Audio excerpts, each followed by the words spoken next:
What's up, everybody? It's the homie Truth Teller, the street reporter. Hit the like button, turn me up on this. We got something to talk about, so let's jump right into it. We all done seen the YNW Melly case. We've been paying attention to it. I did a video about it yesterday. Everybody in the world doing videos about it. We see the videos going viral on the internet. We kind of got an inclination of what's going on.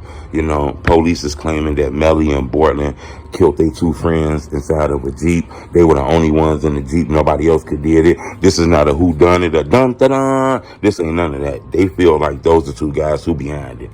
You know, listening to the trial yesterday, hearing Melly lawyer speak on how Bortlan showed up to the hospital in a different seat in a car.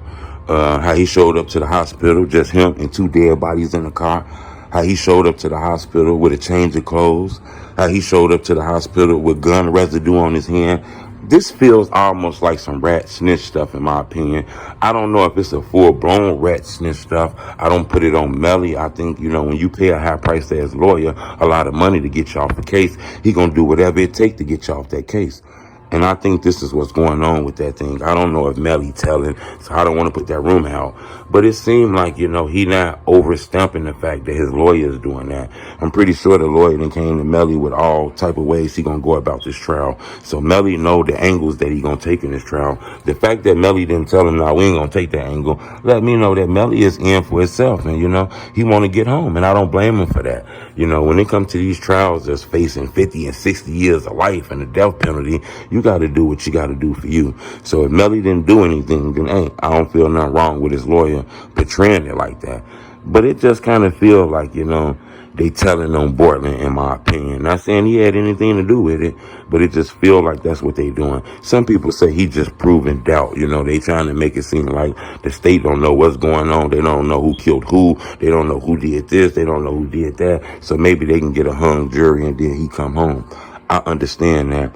But, you know, it was once upon a time where people was acting like they didn't know what the fuck was going on. Why is Melly charged with this? Nothing to do with this. These guys together telling the same story. They ain't had nothing to do with this. It was a drive-by. They were in a car and all kind of shit. Now, all of a sudden, with all this information getting showed against Melly, now they getting to the point where they trying to say maybe Bortlan did this. And y'all not looking into Bortlan enough.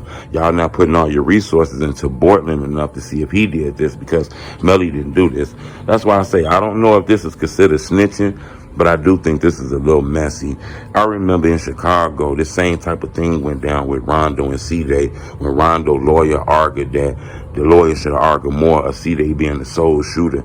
A lot of people thought that was messy, but a lot of people said Rondo got a right to fight his trial and do what he got to do. He not in the paperwork. He not saying this. This is a lawyer. A lawyer get paid to get his client off, so the lawyer doing what he got to do. So a lot of people say that's what's going on with Melly. But I'm not going to lie, I find it very confusing watching this trial, hearing Melly lawyers just basically put everything on Bortlan.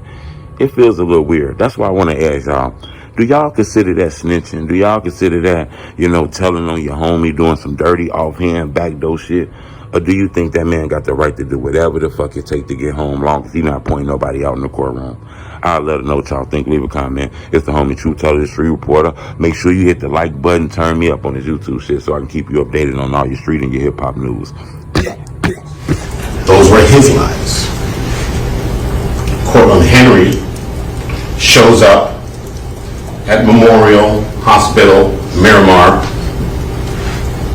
You don't see him sitting there, but where you will see him sitting is in the driver's seat of a car with two dead bodies, car riddled with bullets. And when he shows up with a change of clothing, change of shirt, gunpowder residue on his hands, evidencing that he had discharged a firearm. And he lies. He lies about where the incident occurred.